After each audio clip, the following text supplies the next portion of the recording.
प्यारे बच्चों, कैसे हैं आप? आशा है स्वस्थ होंगे। मैं शिविका वर्मा, राजकीय बालिका inter college Hoshiarpur, sector 51, Noida में कार्यरत हूँ। आज हम क्लास 10th की third poem the village song को पढ़ेंगे, जिसे सरोजनी नायडू ने लिखा है। सरोजनी नायडू एक प्रसिद्ध पोएटेस, पैट्रियट, पॉलिटिशियन और नेशनलिस्ट थी। उनकी एजुकेशन लंदन और कैम्ब्रिज से हुई थी। उनकी प्रमुख पुस्तकें the bird of time, the broken wing और द गोल्डन थ्रेशोल्ड हैं। वह उत्तर प्रदेश की पहली गवर्नर रह चुकी हैं। उन्हें नाइटिंगेल ऑफ इंडिया के नाम से भी जानते हैं। तो आइए हम इस पोयम के विषय में कुछ समझते हैं। यह जो पोयम द विलेज सॉन्ग है, यह एक माँ और एक बेटी के बीच का वार्तालाप है, यानी डायलॉग फॉर्म में है, जिसमें माँ मेटलिस्टिक वर्ल्ड को रिप्रेजेंट करती है और बेटी वर्ल्ड ऑफ नेचर को रिप्रेजेंट करती है। बेटी के विवाह की सारी तैयारियां हो चुकी हैं, लेकिन वह इस संसार में रहना नहीं चाहती। माँ उसे नेचर के पास यानी प्रकृति के पास जाने से रोकती है और उसे सांसारिक सुखों, उसके प्रेम, माँ की भावनाओं का संदर्भ देती है। बेटी को इस संसार की वास्तविकता पता है और वह इस संसार के सुखों को परमानेंट नहीं मानती, टेम्परेरी मानती है। वह प्रकृति से बहुत ज्यादा प्रेम करती है, इसलिए वह इस संसार को छोड़ करके प्रकृति के पास जाना चाहती है। तो आइए अब हम स्टैंजा बाय स्टैंजा इस पोयम को पढ़ेंगे। ये फर्स्ट स्टैंजा मैं पढ़ती हूँ। Honey child, whither are you going? Would you cast your jewels all to the breezes blowing? Would you leave the mother who on golden grain has fed you? Would you grieve the lover who is riding forth to wed you? हम word meanings देखते हैं। Whither means है यहाँ पर where, cast means to throw, फेंक देना, breezes means wind, golden grains means सुनहरे अनाज जैसे गेहूं वगैरह हुआ, grieve means to make sorrow, किसी को दुख देना, राइडिंग मीन्स घोड़े पर सवार होके, वेड मीन्स मैरी, शादी करने। तो यहाँ ये जो फर्स्ट स्टैंजा है, इसमें मदर अपनी डॉटर से सवाल पूछ रही है।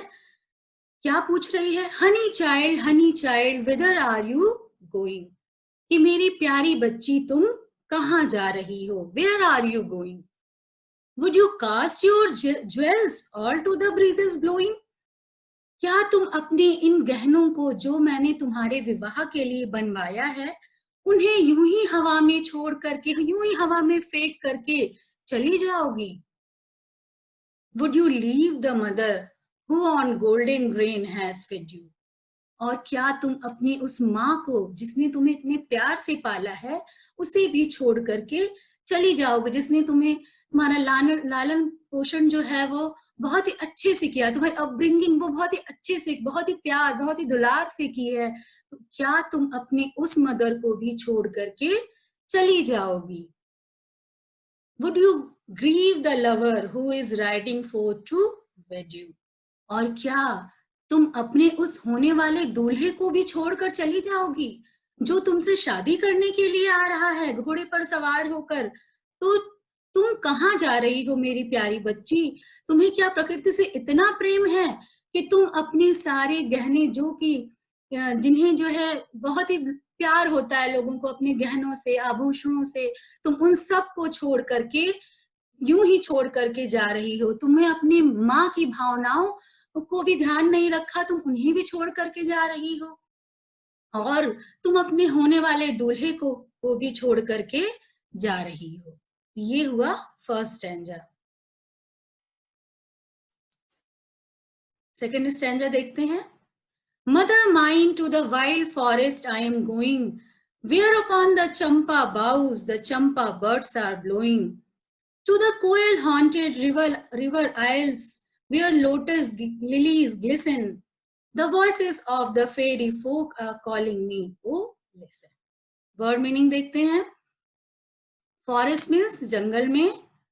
बाउज मीन्स यहाँ पर है ब्रांचेस, जो चंपा की शाखाएं, यहाँ पर शाखाओं की बात हो रही है. बर्ड्स मीन्स यंग फ्लावर्स, जो कलियां हैं. ब्लोइंग मीन्स खिलना. हाउंटेड मीन्स फुल ऑफ रिसाउंड्स, मतलब जो आवाज जो बहुत गूंजती हो उसके बारे में बात हो रही है. आइल्स मीन्स आइलैंड, वो द्वीप जहां पर वो पहाड़ होते हैं और चारों तरफ वो एरिया पानी से भरा होता है. लोटस कमल, लिलीज कुमुदनी, ग्लिसन मीन्स टू शाइन यानी चमकना. तो ये जो ये सेकंड स्टैंजा आपका है, इसमें बेटी अपनी माँ को जो है जवाब दे रही है, वो आंसर कर रही, जो उसकी माँ ने उससे सवाल पूछे हैं वो उनको बता रही है. Mother mine to the wild forest I am going. वो कह रही है कि मेरी माँ, मैं उस घने जंगल में जा रही हूँ. घने जंगल में जा रही हूँ कि मुझे उस प्रकृति से बहुत ज्यादा प्यार है. कहाँ जाना चाहती हूँ? Where upon the champa boughs, जो चंपा की शाखाओं पर. चंपा बाउज मीन्स चंपा की शाखाओं पर. The champa buds are blowing, चंपा की कलियां खिल रही हैं. To the koel haunted river isles, और मुझे उन नदियों के पास जाना है जो कि कोयल की कूक से गुंजायमान हो रही हैं. मैंने उन नदियों के किनारे मुझे जाना है और मुझे उस द्वीप के पास जाना है जहां पर लोटस और लिलीज यानी कमल और कुमुदनी के जो फूल हैं वो चमक रहे हैं. The voices of the fairy folk are calling me, O listen. और परियों की आवाजें मुझे बुला रही हैं. आप ध्यान से सुनिए कि परियां मुझे बुला रही हैं. तो इस स्टैंजा में बेटी अपनी माँ को जवाब दे रही है कि मेरी माँ, मैं उस जंगल में जाना चाहती हूँ जहां पर चंपा की शाखाओं पर चंपा की कलियां खिल रही हैं, और मुझे उन नदियों के पास जाना है जो कोयल की कूक से गुंजायमान है, और उस द्वीप के पास जाना है जहां पर लोटस यानी कमल और कुमुदनी चमक रही हैं, और मुझे परियों की आवाजें बुला रही हैं. आप ध्यान से सुनिए. थर्ड स्टैंजा देखेंगे. Honey child, the world is full of pleasure, of bridal songs and cradle songs and sandal scented leather. Your bridal robes are in the loom, silver and saffron glowing. Your bridal cakes are on the hearth. Oh, whither are you going? Word meaning देखेंगे. Pleasure का मतलब होता है joy, खुशी, आनंद. Bridal songs means शादी के गाने. Cradle song means लोरियां, जो एक माँ अपने बच्चे को सुलाने के लिए मीठी आवाज में गाती है. Sandal means chandan. Scented means perfumed. Leisure means free times, जो फुर्सत के क्षण होते हैं.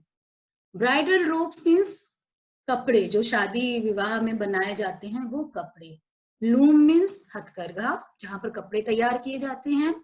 सिल्वर मीन्स चांदी. सैफरन मीन्स केसरिया रंग. ग्लोइंग मीन्स चमक रहा है. ब्राइडल केक्स मीन्स शादी के पकवान. हाथ मीन्स चूल्हे जलाने का स्थान, जहां पर हम खाना पकाते हैं. Whither means where.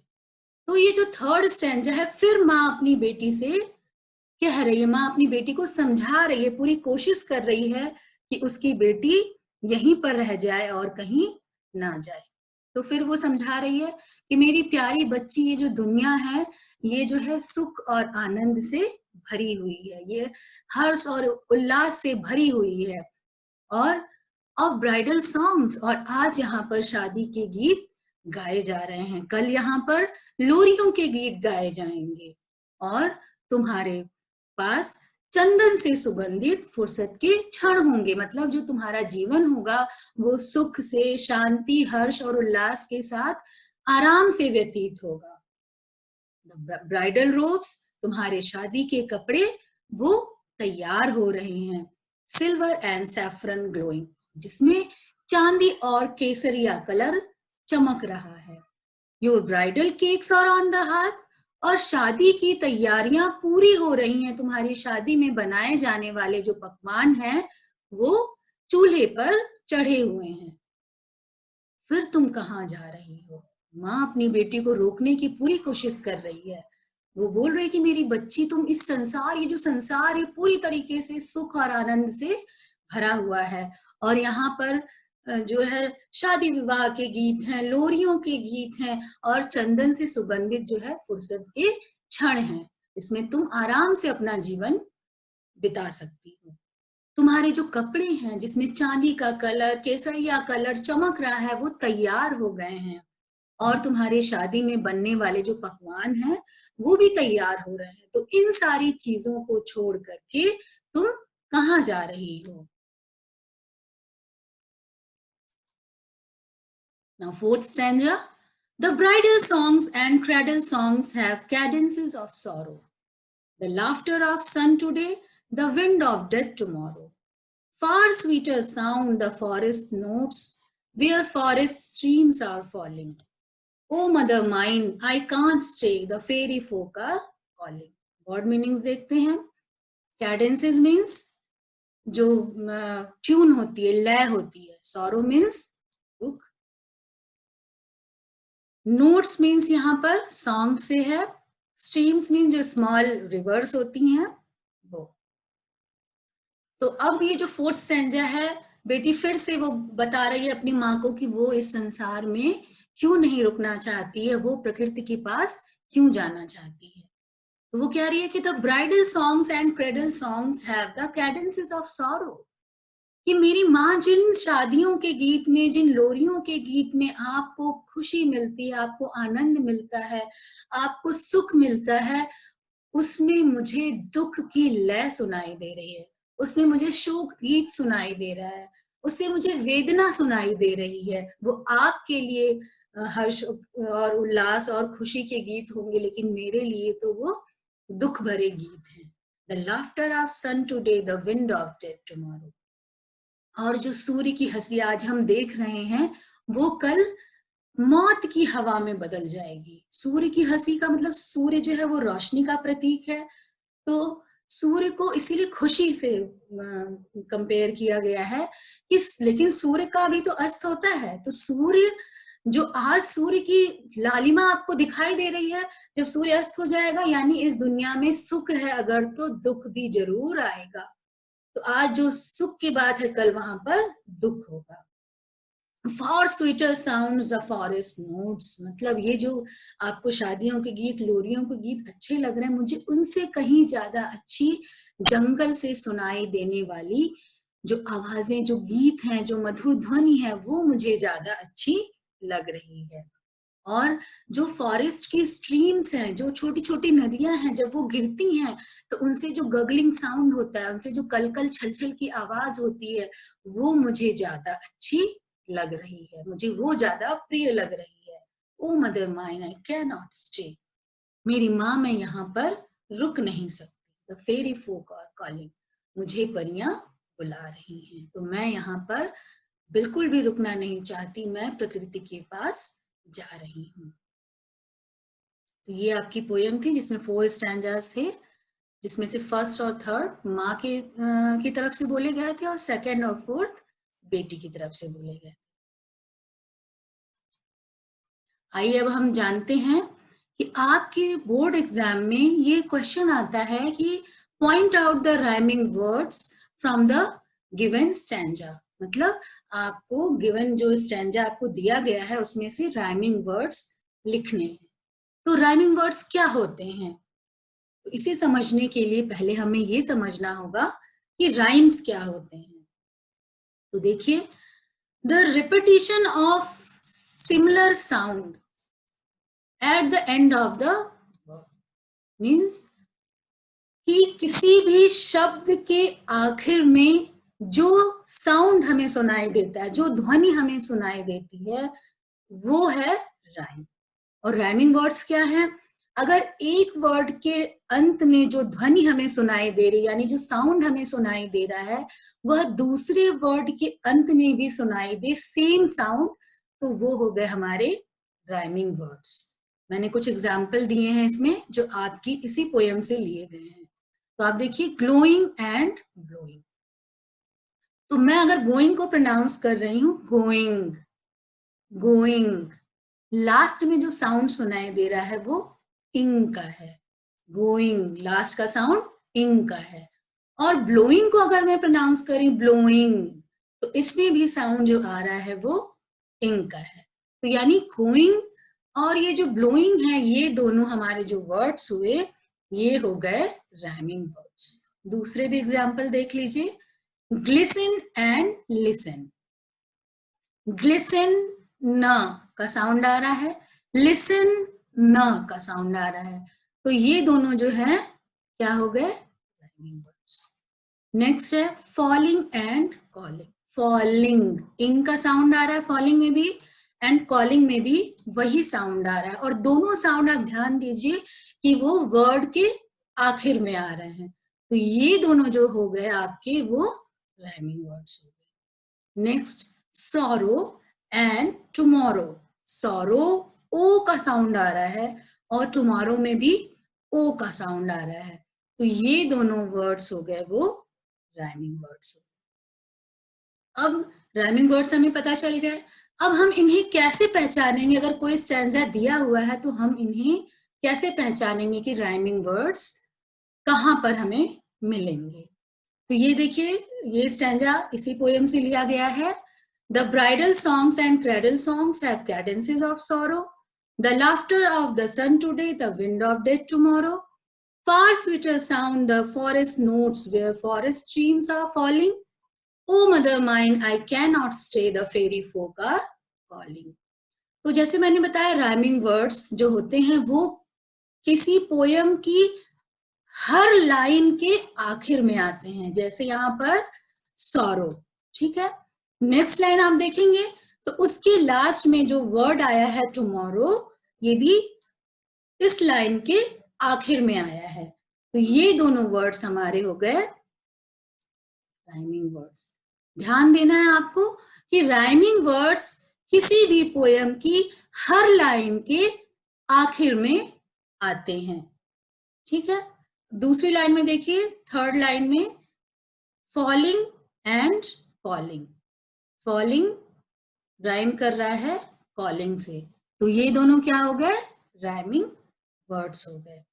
तो इस पोयम में हमने देखा कि फर्स्ट और सेकंड लाइन एक दूसरे से राइम कर रही है, और थर्ड और फोर्थ लाइन एक दूसरे से राइम कर रही है।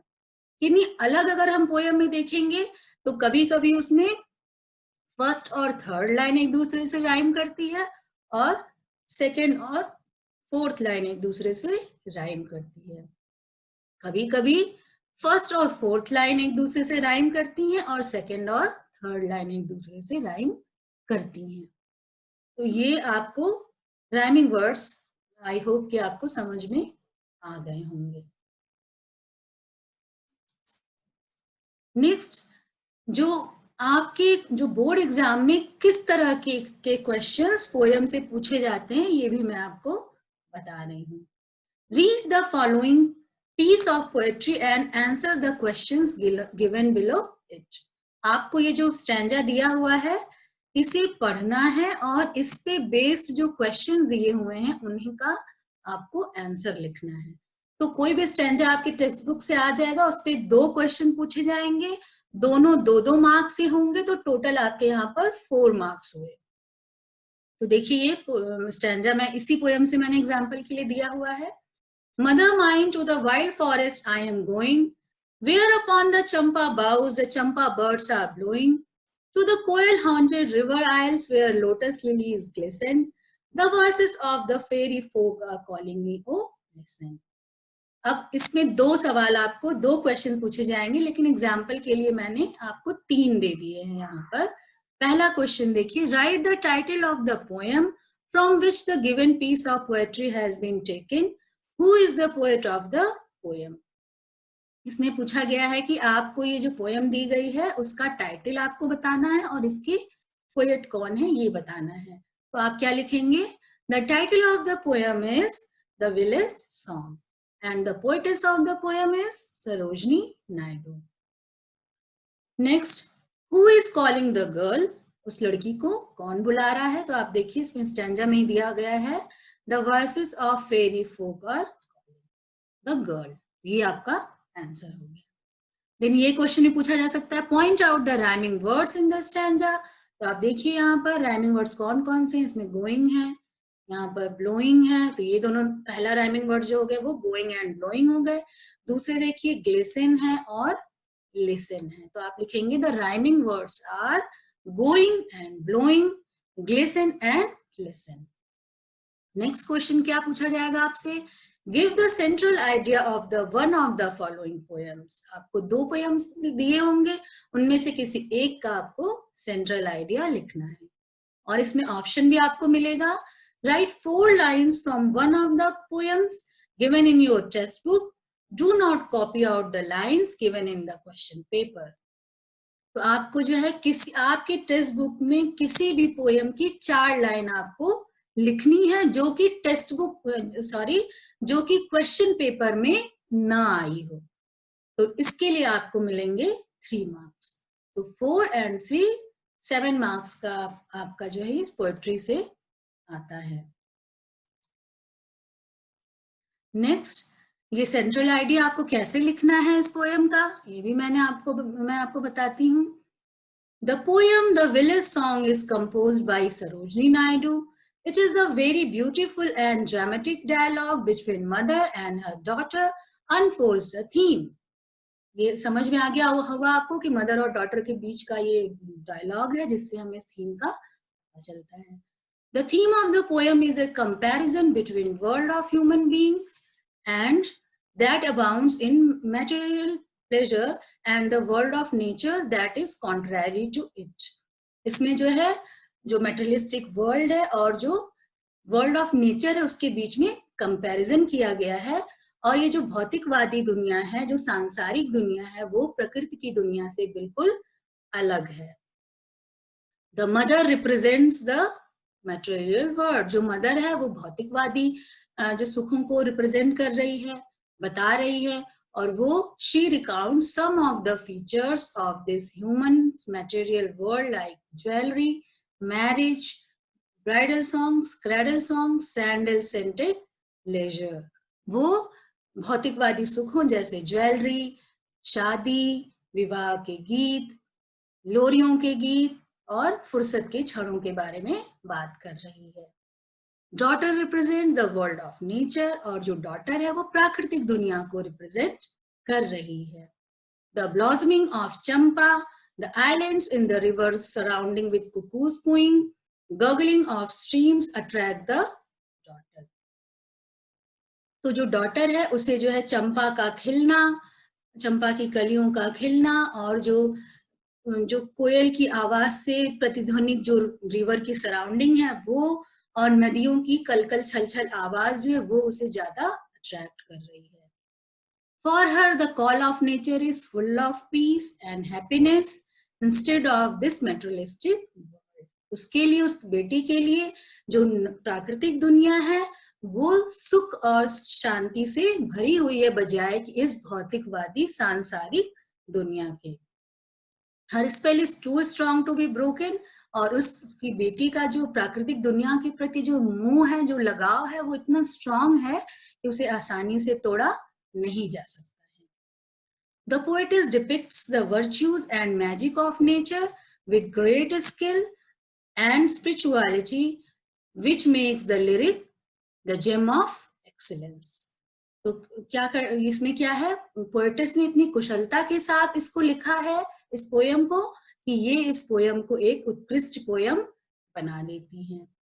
आई होप आपको ये पोयम समझ में अच्छे से आ गई होगी और मैंने क्वेश्चन पैटर्न्स भी आपको समझा दिया कि पोएट्री पर कैसे क्वेश्चंस आते हैं, सेंट्रल आइडिया भी बता दिया और राइमिंग वर्ड्स भी बता दिए। आई होप आप लोगों ने इसे अच्छे से समझ लिया होगा।